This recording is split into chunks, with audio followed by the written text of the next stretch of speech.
বকর যখন পড়ে যায় এমন সময় নবী আবু বকরের কপালে চুমা দিয়ে বলে, আবু বকর আমার কাছে গোপন করো না বাজার, এমন কি আমল করো যে আমল করার কারণে আরশের আল্লাহ তোমাকে সালাম দেয়। আবু বকর বলে, রাসূলুল্লাহ আপনি যখন জানতে চান তাহলে শোনেন। সবাই যখন ঘুমায় যায় তাহাজ্জুদের নামাজের সময় আমি চেতন পাই, আমি তাহাজ্জুদের নামাজ আদায় করে ফজরের নামাজের একটু সময় বাকি থাকে, ওই সময়ের ভিতরে আমি আল্লাহর মুরাকাবায় যখন নিজকে ডুবাই দিলাম, এমন সময় কে যেন বলতেছে আজকে হাসরের ময়দানে সবাই জাহান্নামে যাবে, সবাই জান্নাতে যাবে, শুধু একজন ব্যক্তি যাবে জাহান্নামে। আজকে হাসরের ময়দানে সবাই জান্নাতে যাবে, শুধু একজন ব্যক্তি যাবে জাহান্নামে। আবু বকর বলে, আমার এত ভয়, ওই একজন ব্যক্তি যদি আবু বকর লা শারীকা লাহু ওয়া আশহাদু আন্না মুহাম্মাদান আবদুহু ওয়া রাসূলুহু আল্লাযী আরসালা রাসূলাহু বিল হাক্কি বাশীরা ওয়া নাযীরা ওয়া দা'iyan ইলাল্লাহ বিইذনিহি ওয়া সিরাজাম মুনীরা। فقد قال الله تعالى في كلامه المجيد والفرقان الحميد। জবান খুলে সকলে পড়েন আউযু বিল্লাহি মিনাশ শাইতানির রাজীম। বিসমিল্লাহির রহমানির রহিম। ইয়া আইয়ুহাল্লাযীনা আমানু ইসতাঈনু বিস-সাবরি ওয়াস-সালাহ ইন্নাল্লাহা মা'আস-সাবিরিন। ইন্নাল্লাহা ওয়া মালাইকাতাহু ইউসাল্লুনা আলান নবী ইয়া আইয়ুহাল্লাযীনা আমানু সাল্লু আলাইহি ওয়া সাল্লিমু তাসলিমা। আল্লাহুম্মা সাল্লি আলা মুহাম্মাদ। اللهم صل على سيدنا محمد مشرق حب محمد مطلع ديوان ما مطلع خورشید اشتاس سینہ سجان ما بلغ العلا بكماله كشف الدجى بجماله حسنت جميع كفاله صلوا عليه وآله اللهم آمين। জান্নাতের বাগান থেকে জান্নাতি মানুষদেরকে নিয়ে আমি গুনাহগার তোমার রহমতের দরজায় দুখানা হাত তুলেছি আল্লাহ। হাসরের ময়দানে জাব্বার আর কাহার নামে রূপ নিয়ে তুমি যখন বিচার শুরু করবে, তোমার সামনে লা ইলাহা ইল্লা হুয়াল হাইয়ুল কাইয়ুম। যদি মন চায় আলিফ বাদ দেন, লিল্লাহি মা ফিস সামাওয়াতি ওয়াল আরদ। আবার যদি মন চায় আর একটা লাম বাদ দেন, লাহুল মুলকু ওয়া লাহুল হামদ। আবার যদি মন চায় লাম বাদ দেন, হুয়াল্লাহুল্লাযী লা ইলাহা ইল্লা হু। ভাগ্য করে এমন একটা আল্লাহ পাইছি যার সবকিছু বাদ দিলেও আল্লাহ বাদ পড়ে না। মুসলমানের আল্লাহ হলো সদা বিরাজমান। যেরকম ঠিক কিনা? খুশি না বেজার? এই আল্লাহর দলে ইসলামকে গ্রহণ করে মুসলমানের ঘরে আল্লাহ আমাদের কবুল করেছেন। এই জন্য শুকর গুজার করছি। সকলে বলি আলহামদুলিল্লাহ। আছেন আমার মুক্তার, আছেন আমার ব্যারিস্টার, সেই বিচারের হাইকোর্টেতে তিনি আমায় করবেন পার। আমি পাপী রাসূল জাবিন্দার। এমন একজন নবী আমরা পাইছি যাকে আমরা বললাম সাল্লি আলা সাইয়্যিদিনা মুহাম্মদ। তিনি শুধু আমাদের নবী না, তিনি হলেন আমাদের নেতা। হযরত হোসেন রাদিয়াল্লাহু তাআলা আনহু যখন বসে আছেন, এমন সময় ইয়াজিদের কিছু লোক হোসেন রাদিয়াল্লাহর কাছে এসে বলতেছেন যে খামাখা গন্ডগোল করে লাভ কি। যেরকম দীর্ঘদিন হাসিনা বলেছে বাংলাদেশে যারা কোরআনের শাসন চায় তারা গন্ডগোল করে। আসলে বলেন তো, কোরআন দিয়ে যারা বাংলাদেশ চালাবার চায় তারা কি গন্ডগোলের লোক? জোরে বলেন, তারা কি গন্ডগোল চায়? এই যখন হাসিনা পলায় গেল, আপনার বলেন তো কোরআনের দলের কোন একটা কর্মী গন্ডগোল করছে? কারা করছে? কারা করছে?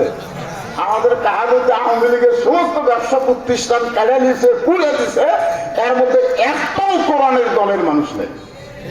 এনারা গন্ডগোল চায় না, এনারা শান্তি চায়। ধরে কারণ ঠিক কিনা? ইয়াজিদের লোকজন এসে বলতে হোসাইন খামাকে গন্ডগোল করে লাভ কি?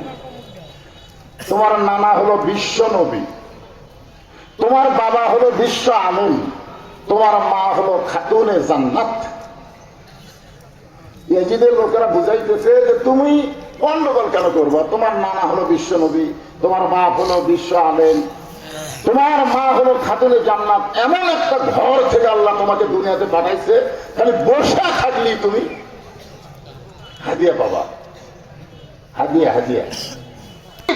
কোরআনের আইন চললে সুদ বন্ধ হবে, যাকাত ভিত্তিক অর্থনীতি চালু হবে। গরিবের কথা ভিত্তি না, তারাও বিরুদ্ধচারণ করে। আর একটা হলো ইয়াজিদের মতন রাষ্ট্রীয় শক্তি। এরা সবসময় মনে করে যে কোরআন চালু হলে তো আমাদের দিন শেষ। না সঙ্গে সঙ্গে হোসেন দাঁড়িয়ে গেলেন। এতক্ষণ কি আছিলেন? বসে আছিলেন। এবার দাঁড়িয়ে বললেন, রে ইয়াজিদের চামচারা, কার চামচা? তোমরা যদি আল্লাহর বান্দা হতে তাহলে এইরকম প্রশ্ন করতে না। আমার নানা শুধু বিশ্ব নবী না, আমার নানা হলো বিশ্ব নেতা। আপনারা বলেন তো আমাদের নবী কি শুধু বিশ্ব নবী না বিশ্ব নেতা? আজকে বাংলাদেশে বিশ্ব নবীকে বিশ্ব নেতা বানানো মানে তারা সাধারণ মানুষকে নেতা বানায় তার পিছনে বছরে ডাইরেক্ট কোনো ওয়াজ করছি অ্যাঙ্গেলে। আমার ওয়াজ হলো অ্যাঙ্গেলে, কিন্তু 5ই আগস্টের পর অ্যাঙ্গেলের দিন শেষ, এখন ডাইরেক্টের বাংলাদেশ। জোরে কথা ঠিক কিনা? আমার মতন বক্তা আর অ্যাঙ্গেলে কোনো ওয়াজ করবি না, দাম আর হবি। যদি পারো থানার ওসি এসে মাহফিল বন্ধ করে দাও, দেখি তোমার উল্লেখ কত মোটা হচ্ছে। জোরে কথা ঠিক। আসো আসো, এখন এসে পাহাড় দেওয়া লাগবে, মাহফিল বন্ধ করার সাহস কারো থাকবে না। জোরে কথা ঠিক কিনা? হ্যাঁ, একটু মনোযোগ দেন। হোসেন রাদিয়াল্লাহু বললেন, রে ইয়াজিদের চামচারা, তোমরা যদি আল্লাহর বান্দা হতে তাহলে আমার বাবাকে শুধু বিশ্ব আলেম বলতা না, আমার বাবা হলো বিশ্ববীর। আপনারা বলতে হযরত আলী কি শুধু বিশ্ব আলেম? তিনি কি বিশ্ববীর? বাংলাদেশের যারাই বড় আলেম হবে তাদেরকে শুধু আলেম হয়ে থাকলে হবে না, বাতিলের বিরুদ্ধে হকের পক্ষে বীর হওয়া লাগবে। বড় কথা ঠিক না? যে বীর হয়েছে মামুনুল হক, যে বীর হয়েছে আমির হামজা, এদেরকে অন্যায় ভাবে ফাঁসি সরকার জেলের মধ্যে বন্দি করে রাখছিল। বড় কথা ঠিক না? আলেম হয়ে কিতাব মোতালা করবা, তুমি যতই শেরপুরের প্রিন্সিপাল হও, আল্লাহ তোমাকে ছাড়বে না যতক্ষণ বাতিলের বিরুদ্ধে বীরত্ব না দেখাবে। বড় কথা ঠিক না? 3 নম্বর কি? আমার মা শুধু খাতুনে জান্নাত না। তোমরা বললে যে আমার মা খাতুনে জান্নাত, আমার মা শুধু খাতুনে জান্নাত না, আমার মা হলো ফাতেমা তো জোহরা। এখানে আপনারা বলেন তো এজিদের চামচারা কিভাবে মাইনাস করছিল? যে তোমার নানা হলো বিশ্ব নবী, কি মাইনাস করছে? নেতা মাইনাস করছে। তোমার বাবা হলো বিশ্ব আলেম, বীর মাইনাস করছে। তোমার মা হলো খাতুনে জান্নাত জহুরা, এটা মাইনাস করে দিচ্ছে। আজকে আমাদের বাংলাদেশে এরকম কিছু দল আছে না নাই, তারা খালি মাইনাস করে। যেরকম কি করে? মাইনাস।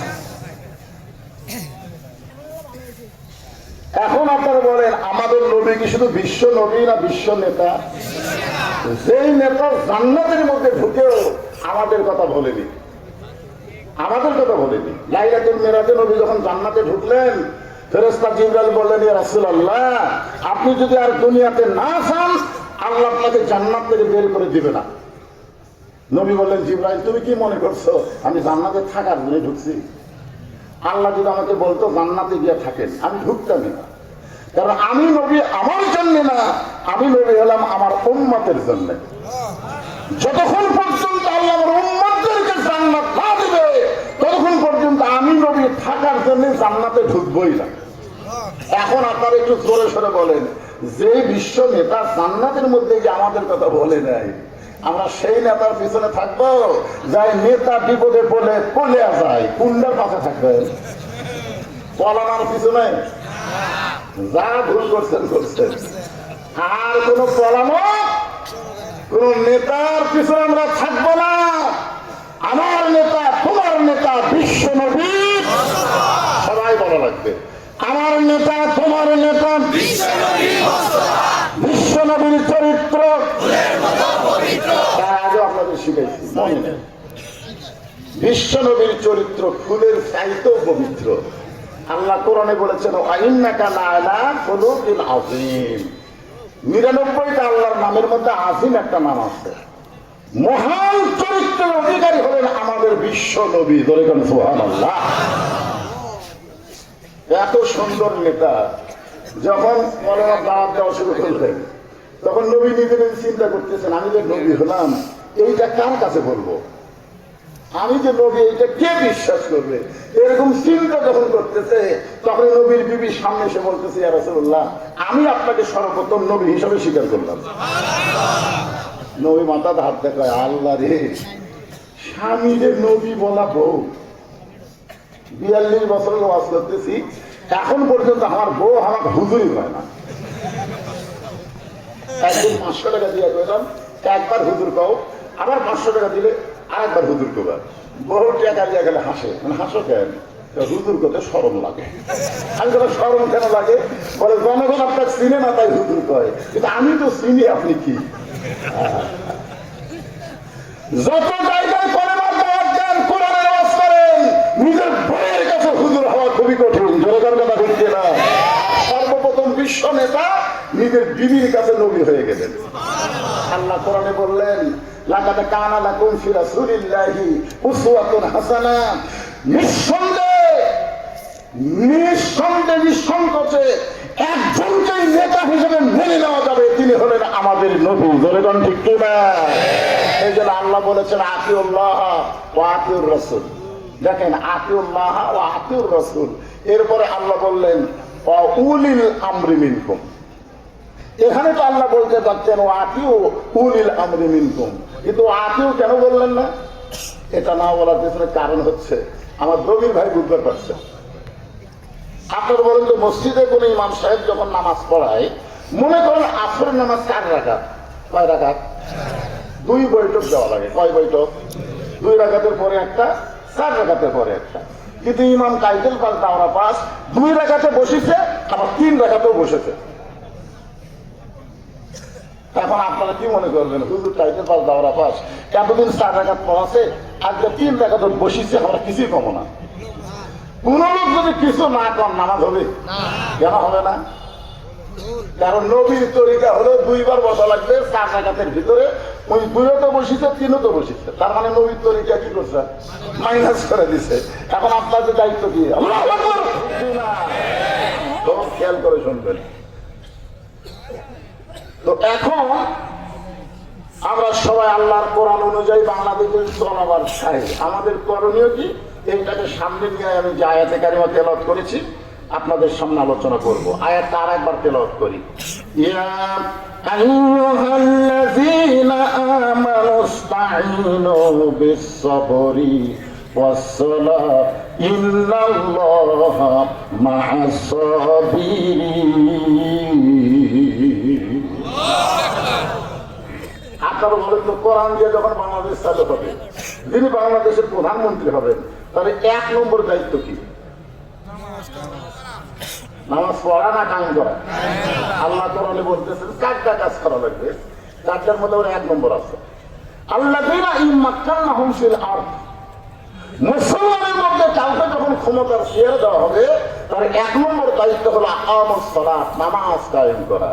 আচ্ছা, সরকার যদি নামাজ কায়েম করে, তাহলে আমাদের ছেলেদের চরিত্র কেমন হবে? কয় ভোট দিবি? সেই নামাজকে নিয়ে আজকের আলোচনা হবে। আমার মা বোনের যারা পর্দার অন্তরে বসে আছেন, আপনারা মনোযোগ দিয়ে শুনবেন। 1 নম্বর হলো নামাজ। আল্লাহ বলতেছেন, যদি তোমরা কিছু পাওয়ার চাও, তাহলে ধৈর্য আর নামাজের ভিতর দিয়া চাও। নামাজ শুধু পড়লে হবে না, সেই নামাজের মধ্যে ধৈর্যের শিক্ষা নেওয়া লাগবে। একটু মনোযোগ দিয়ে শুনবেন। নবী যখন মক্কায় ছিলেন তখন নামাজ পাইছেন, কিন্তু নামাজ কায়েম করতে পারেন নাই। নবী কিন্তু নবুয়তের 10ম বৎসরে মেরাজ হয়েছে। ওই মেরাজের মধ্যে নবী 5 ওয়াক্ত নামাজ পাইছেন। এই নামাজ পাওয়ার পর 3 বছর তিনি মক্কায় ছিলেন, কিন্তু নামাজ কায়েম করতে পারেন নাই। নামাজ কায়েম করার জন্য আল্লাহ তাআলা নবীকে হিজরত করে মদিনায় পাঠিয়ে দিলেন। মদিনায় যাওয়ার পর নবী যখন মদিনাকে রাষ্ট্র ঘোষণা করলেন, নবী যখন প্রেসিডেন্ট হয়ে গেলেন, ওই সময় নামাজ কায়েম করলে বলেন না, কারণ মক্কার নামাজ আছে। নবী আসলো ইমাম আর আবু জেহেল হচ্ছে নেতা।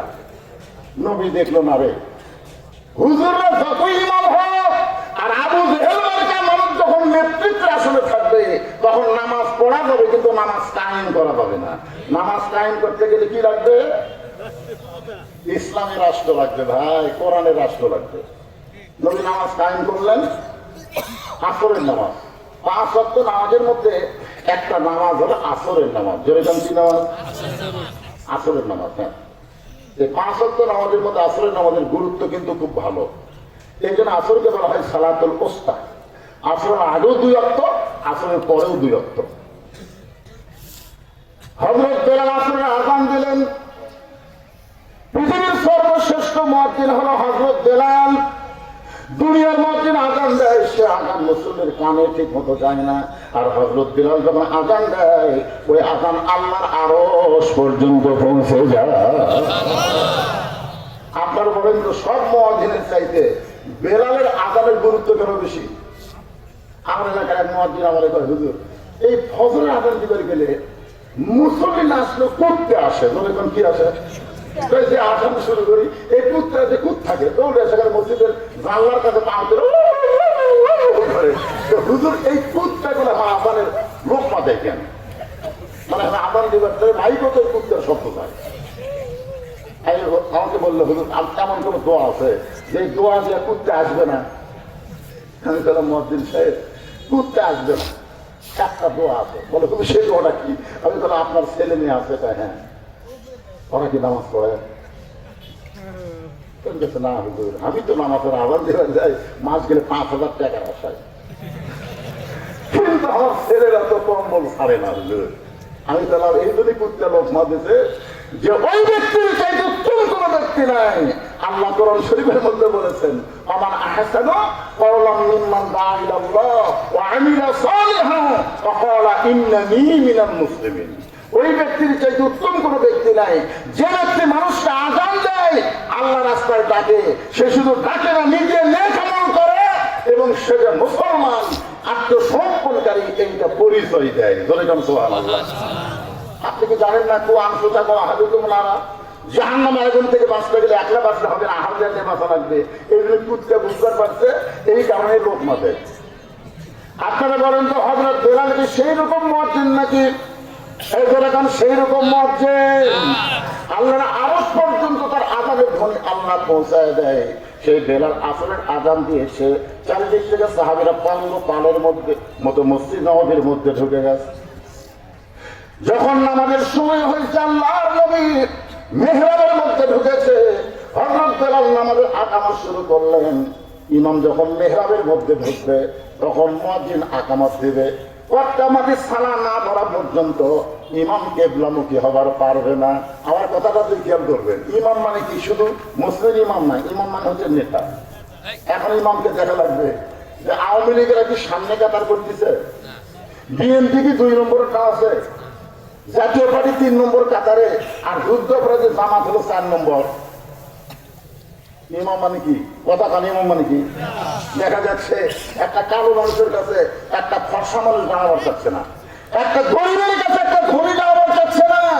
আল্লাহ রাসূল বলেছেন, আবু বকর তোমার কাছে বেলালকে দাঁড়ানোর সুযোগ দাও, ওসমান তোমার কাছে আম্মারকে দাঁড় করাও। জোরে বলেন সুবহানাল্লাহ।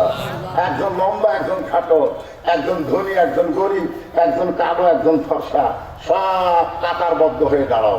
যতক্ষণ কাতার সোজা না হয়েছে ততক্ষণ নবী কিবলামুখী হয়নি।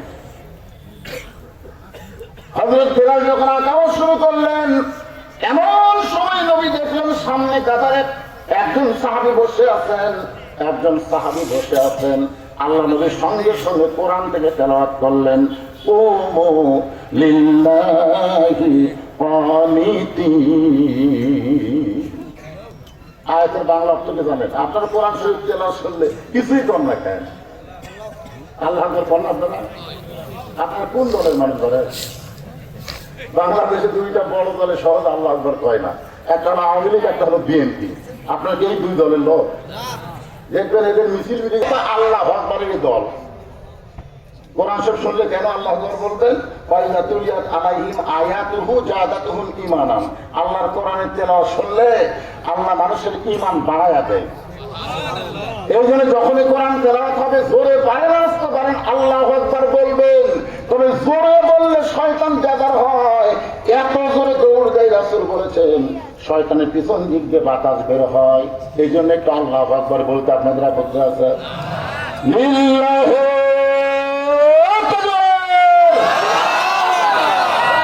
আল্লাহ নবী বললেন, কুমু লিল্লাহি কানিতিন, দাঁড়াও।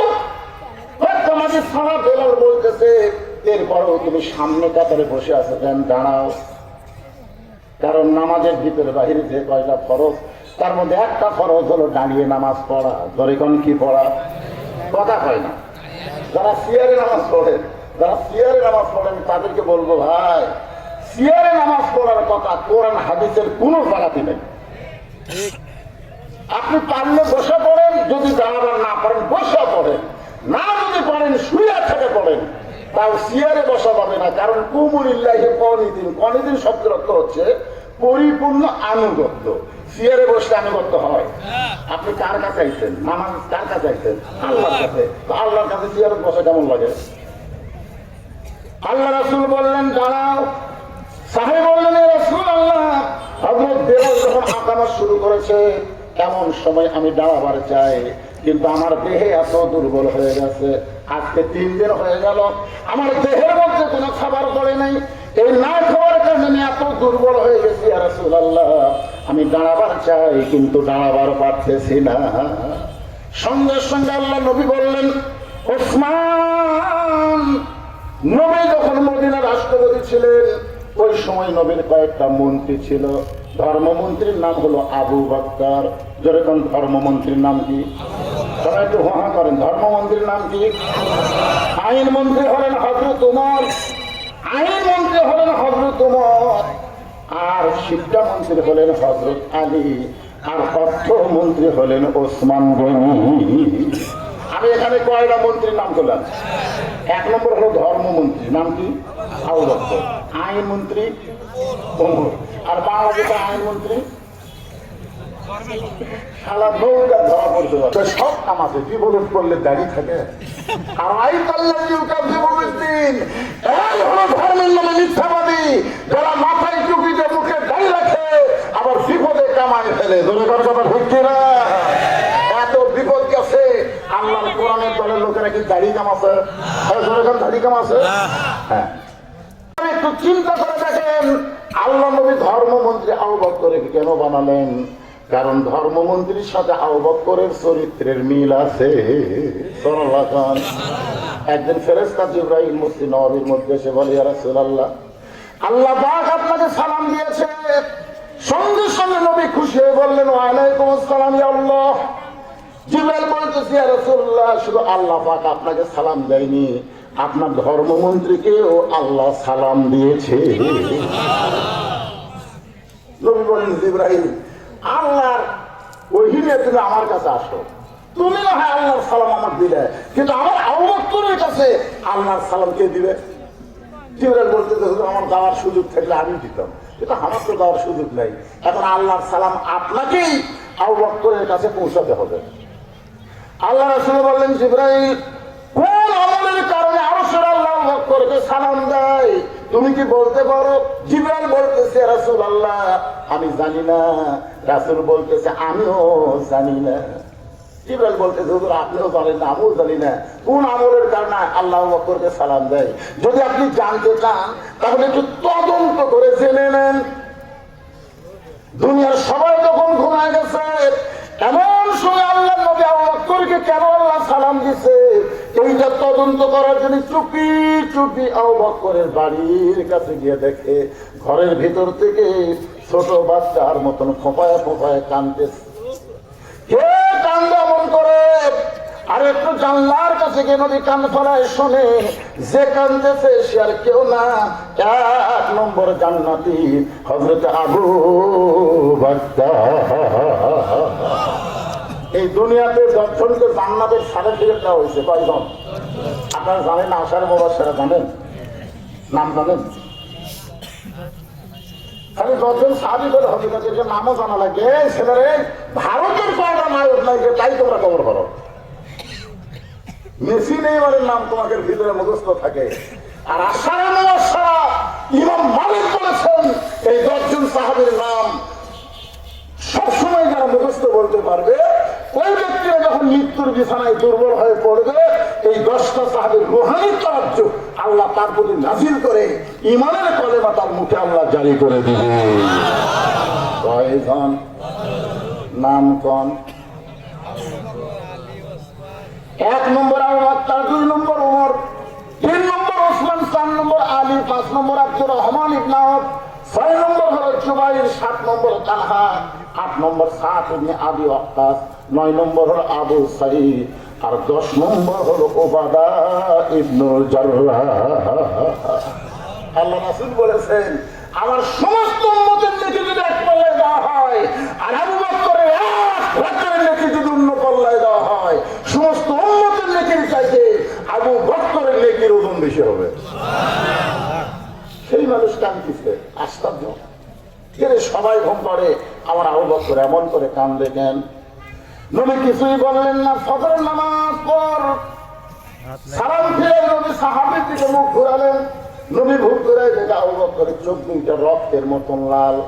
রাসূল বলে, আবু বকর, তোমার সঙ্গে আমার গোপন কিছু গল্প আছে। যেই মাত্র রাসূল বলেছেন তোমার সঙ্গে আমার গোপন কিছু গল্প আছে, সমস্ত সাহাবীরা মসজিদ থেকে বের হয়ে যাচ্ছে। জোরে বলেন সুবহানাল্লাহ। যেই বলছে তোমার সঙ্গে আমার গোপন কিছু গল্প আছে, সাহাবীরা বুঝতেছে আমরা থাকলে তার গোপন গল্প হবে না। এই জন্য সব সাহাবী মসজিদ থেকে বের হয়ে যাচ্ছে। মেয়েটা কারে করে চিন্তা করেন।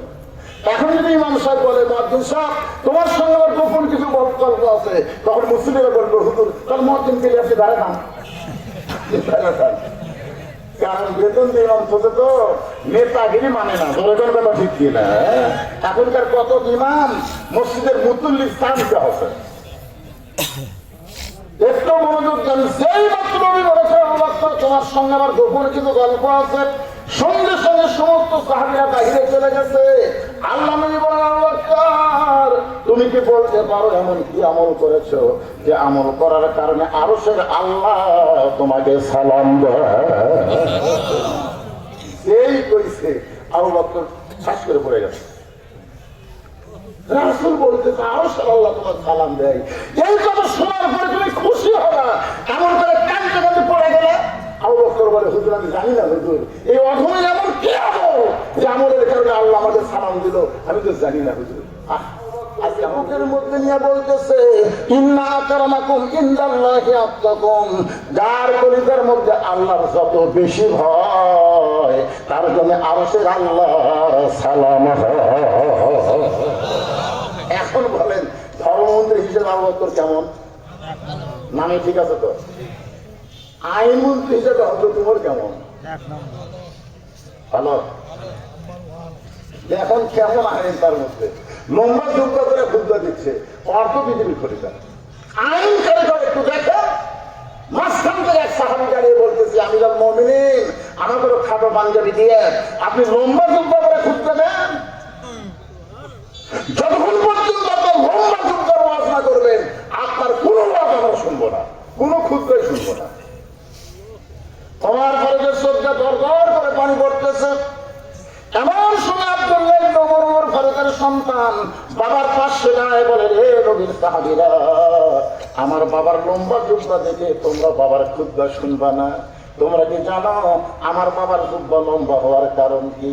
তোমরা লক্ষ্য করে দেখো, খাটো পাঞ্জাবি হলেও তোমরা নতুন কাপড় পরে আইছো, কিন্তু আমার পরে নতুন কোনো কাপড় নাই।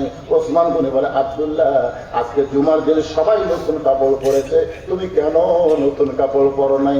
আব্দুল্লাহ বলতেছে, ওই আইনের মানুষটাকে জিজ্ঞাসা করো, এই আইনের মানুষটাকে জিজ্ঞাসা করো, সবাই যখন ঘুমায় গেছে ওই মানুষটা আমার দরজায় গিয়ে বলে, আব্দুল্লাহ আব্দুল্লাহ দরজা খোল। আমি দরজা খুলে দেখি বাবার হাতে একটা পাঞ্জাবি। আমি খুশি হয়ে বললাম, বাবা একটা পাঞ্জাবি বাইতুল মাল থেকে আমারে দিছে, আর একটা গভীর রাত্রি দিয়ে বেড়াইছেন।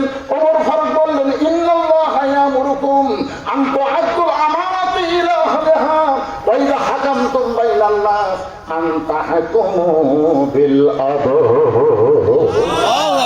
আব্দুল্লাহ রে, আমি তোকে আর একটা পাঞ্জাবি দিয়ে আসি নাই, এই পাঞ্জাবিটা আমার হয়ে করতে বাবা। এখন এই ছোট পাঞ্জাবি গায়ে দিয়ে আমি কেমনে খুঁজতে দেই? আব্দুল্লাহ বলে, আমি কি করবো? বলে, তোরা যেইটা পাঞ্জাবি দিচ্ছি ওইটা আমার দান করে দে বাবা।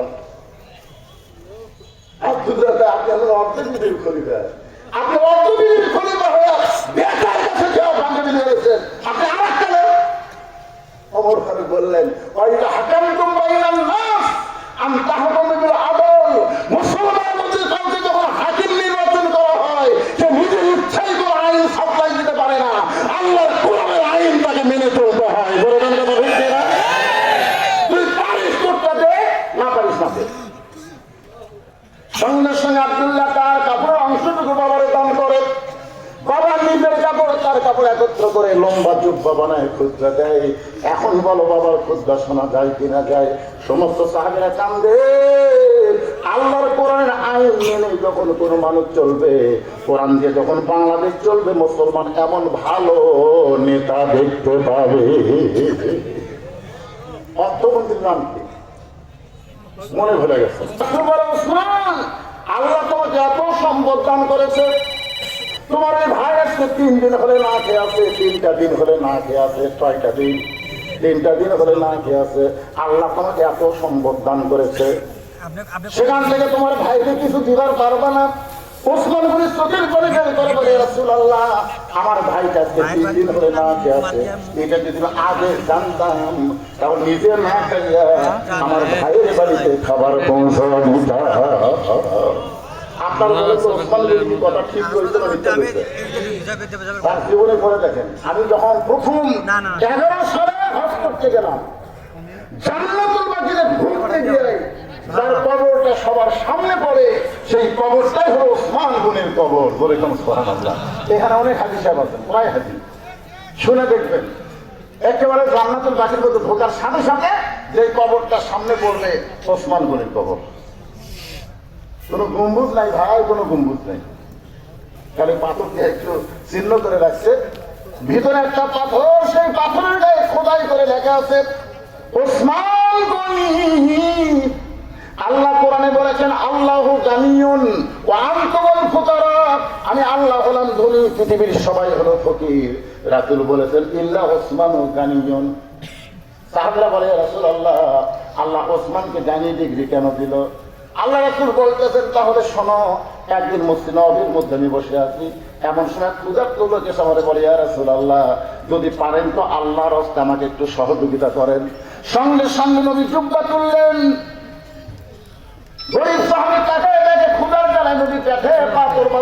আছেন। সাহাবী যখন যাবার চাই, রাসূল বললেন কোথায় যাবে? বলে হুজুর আমার চাইতে আপনি বেশি গরিব, আমি 3 দিন হলে না খাইয়া পেটে পাথর বান্ধি নাই, কিন্তু আপনি পেটে পাথর বান্ধে যখন বসে আছেন আপনি আমার কি দিবেন? রাসূল বলে আমি দিবার পারলাম না, বরং তোমাকে এমন একজন ব্যক্তির কাছে পাঠাবো যে গেলে তোমাকে অনেক কিছু দিয়ে দিবে। যাও ওসমানের কাছে যাও। নবীর কথা মতো করে সাহাবা ওসমান গনির দরবারের কাছে সন্ধ্যার সময় গিয়ে দেখে ওসমান গনির ঘরে একটু আলো বেশি হয়েছে। ওসমান গনি শোলটা টাইনা ঘরের আলো কমাইতেছে। গরিব মনে মনে কয় আমি যতই গরিব হয়ে চাইতে বেশি আলো আমার ঘরে জ্বললেও আমি কোনোদিন আলো কমাই না। এত কিরপণ সামান্য আলো বেশি, সে আলো তাই না কমায়, এ আমার কিছুই দিবে না। নবীর কাছে গিয়ে আবার রাসূলুল্লাহ আপনি দিবার পারবে না, ঠিক আছে, কিন্তু এমন কিরপণের কাছে আমার কেন পাঠাইছেন? রাসূল বলে তুমি কি তোমার অভাবের কথা কইছো? বলে যা দেখলাম অভাবের কথা বলার সাহস পাই নাই। নবী রাগ করে বলেন আবার যাও। পরদিন সকালবেলা ওসমান গনির দরবারে করে সাহাবী গিয়া দেখে ওসমান গনি যেই বালিশে মাথা দিয়ে ঘুম পাড়ে ওই বালিশের কোনা ফাইটা সামান্য তুলা ঘরের মধ্যে পড়ছে। ওসমান গনি তুলাটা খুঁটাইয়া বালিশের খোলের মধ্যে ঢুকায়। হঠাৎ নাকের নিঃশ্বাসে একটা তুলার ফুরাঙ্গি উড়ে যাচ্ছে। ওসমান গনি ওইটা 2 লোক দিয়ে ফপ করে ধরে আবার বালিশের খোলের মধ্যে ঢুকায়। গরিব কয় আল্লাহ রে, এর যদি বেশি তুলা যদি আমার ঘরে পড়ে আমি সামটা দিয়ে ধাক্কা ফেলা দিব। এমন কিরপণ আমার কি দান করবে? নবীর কাছে গিয়ে বলে রাসূলুল্লাহ হুজুর আপনি দিবার পারেন না, ওই কিরপণের কাছে আমাদের কেন পাঠাইলেন? রাসূল বলে তুমি কি তোমার অভাবের কথা কইছো? বলে বাবার সুযোগ পাইনি। নবী রাগ করে বলেন আবার যাও। পরদিন সকালবেলায় নবীর কথায় গরিব সাহেব ওসমান গনির দরবারে এসে দেখে ওসমান গনি খালি গায়ে বসে আছে। কি গায়ে? কিছুক্ষণ পর লক্ষ্য করে দেখে কোলের মধ্যে একটা পাঞ্জাবি, সেই পাঞ্জাবি আবার আলগা করতে কয়েক জায়গায় পাঞ্জাবি ছিঁড়ে গেছে। ওসমান গনি নিজের হাতে পাঞ্জাবিতে তালি দিবে, এই পাঞ্জাবি সিলাই করবে, এই কারণে শুয়ের মধ্যে সুতা ঢোকাবার চাই, কিন্তু চোখের পর নিজের হাতে সর্বপ্রথম কোরআন শরীফ লেখছে। তার নাম কি? ওসমান গনি। জের গভর্নরটা সবকিছু ঠিক মতো দেওয়ার কারণে তার চোখের পাওয়ার একটু কমে গেছে, যার কারণে শুয়ের মধ্যে সুতা ঢোকাবার পারতেছে না।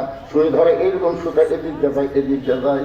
গরিব মনে মনে কয় এরকম 1000 সুতা কিনা ওসমান গনি গায়ে দিবার পারবে, আর নিজে যখন পারবে না দর্জির কাছে দিবে।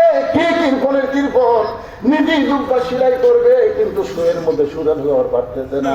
গরিব সাহেব রাগ করে বলে ওসমান ভাই, ওসমান তাকাই বলতেছে আসসালামু আলাইকুম, কখন আইছেন? বলে এই যে যাচ্ছিলাম। আপনি শুয়ের মধ্যে সুতা ঢোকাবার পারতেছে, আমি একটু ঢুকাই দেই। ওসমান গনি বলে ভাই তাহলে বড় উপকার হয়। এই গরিব সাহেব সুইটা নিয়ে যেই মাত্র সুতা ঢুকাই দিছে ওসমান ফট করে হাত ধরছে। গরিব বলে আমার হাত ধরলেন কেন? বলে তুমি আমার শুয়ের মধ্যে সুতা ঢুকায় আমাকে সেরা পাঞ্জাবি সেলাই করার সুযোগ করে দিলে, তার বিনিময়ে তুমি কি চাও? গরিব মনে মনে করে যে দেখা 3 বার দেখছি, এর মতন কিরপণ দুনিয়াতে নেই, কি দিবে? গরিব রাত্রে বলছে হাত খালি ছাড়া দেন আমি চলে যাই। ওসমান গনি বলছেন ভাইজান এত বড় উপকার করেছো, তোমাকে খালি তো জবাব দেবো না, বলো তুমি কি চাও? গরিব বলতেছে আমার কোনো কিছু দরকার নাই। ওসমান গনি ডাকতে বলে ম্যানেজার বলে হুজুর আমারে ডাকলেন কেন? বলে ডাকার কারণ হলো এই ব্যক্তি আমার সিরা পাঞ্জাবি সেলাই করতে গিয়ে আমার শুয়ের মধ্যে সুতা ঢুকায় দিছে, এর বিনিময় 100 উট দিয়া দাও। গরিব বলে হুজুর কি কইলেন? এই সামান্য শুয়ের মধ্যে সুতা ঢুকাই দিলাম, তার কারণে 100 উট দেবেন। ওসমান গনি বলে ম্যানেজার এই গরিব ভাইকে 200 উট দিয়া দাও। গরিব বলে হুজুর কি বলেন? সামান্য শুয়ের মধ্যে সুতা ঢুকাইলাম, 200 উট দিবেন। ওসমান বলে ম্যানেজার ফার্মে কত উট আছে? বলে 2000-এর বেশি। বলে সব উট আমার ভাইকে দিয়া দাও। গরিব চিল্লায় বলে হুজুর আর পারবেন না, সামান্য শুয়ের মধ্যে সুতা ঢুকাইলে আপনি আমার 2000-এর বেশি উঠ দিবেন কেন? তাহলে পরপর 3 বার আমি কি দেখলাম? ওসমান বলে ভাই কি দেখছো? বলে প্রথম দেখছি ঘরে আলো বেশি, বলে আলো আপনি শোলটা টাইনা কমাইলেন। তারপরে দেখলাম আপনি বালিশ ভাইটা তুলা পড়ে গেছে, ওই তুলা খুঁড়ে মানুষের কোলের মধ্যে ঢুকালেন। তারপরে দেখলাম সেরা পাঞ্জাবি সেলাই করবেন, কিন্তু শুয়ের মধ্যে সুতা ঢুকাবার পারতেছেন না। ওসমান কান্দের বলে ভাই তুমি 3 বার যেটা দেখেছো তার নাম হলো দুনিয়া। তুমি 3 বার যেটা দেখেছো তার নাম কি? আর তোমার যদি আমরা ভোট দিলাম এইটা হলো আখেরাত। কারণ দুনিয়ার আবার ওসমানের দরকার নাই, দুনিয়ার ভালো মানুষের দরকার ওসমানের নাই, এই দুনিয়া ভালো জুব্বার দরকার ওসমানের নাই।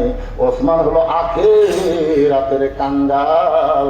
তোমাকে 2000 উট দিয়া ওসমান আখেরাতে পাবার আশা। ধরে বলেন না সুবহানাল্লাহ। এখন বলেন অর্থমন্ত্রী হিসাবে হয়তো ওসমান কেমন ছিলেন? ধরে বলেন। নবী ডাক্তার ওসমান, তোমার ভাই আজকে 3 দিন হলে না খেয়ে আছে, এত সম্পদ আল্লাহ তোমাকে দান করেছে, সেখান থেকে তোমার ভাইকে তুমি কিছু দিয়া দাও। ওসমান বলে বলে হুজুর আমার কোন আপত্তি নাই, এমন দেওয়া দিব আর যেন কোনোদিন না খেয়ে থাকা না লাগে। ধরে দেন না সুবহানাল্লাহ। নবী খুশি হয়ে বলেন এই আজকের দিনে বসে থাকে নামাজ পড়ো, আজকে বসে থাকে নামাজ পড়ো। নামাজ শেষ হলে ওসমানের বাড়ি যাবে, এমন দেওয়া দিবে আর না খেয়ে থাকা লাগবে না। সঙ্গে সঙ্গে করে সাহাবী ছোট বাচ্চার মতন কাঁদতেছে। আল্লাহ রাসূল বলে নামাজ শেষ করে ওসমানের বাড়ি যাওয়ার কথা শুনে কান ধরছেন। বলি ইয়া রাসূলুল্লাহ আস্তাইনু বিস-সাবরি ওয়াস-সালাহ ইন্নাল্লাহা মা'আস-সাবিরিন। নামাজ পড়তে পড়তে আমার ঈমান এমন পর্যায়ে গেছে ইয়্যাকা না'বুদু ওয়া ইয়্যাকা নাস্তাইন। যদি সাহায্য লাগে একমাত্র কার কাছে যাব? দরকার হলে না খাইয়ে মরে যাব, কিন্তু যতক্ষণ আমার ঈমান বলবে আল্লাহ দিবার পারবে ততক্ষণ আমি আল্লাহ ছাড়া ওসমানের কাছে যাব না। কথাটা খেয়াল করছে? যতক্ষণ আমার ঈমান বলবে যে আল্লাহ আমাকে দিবে,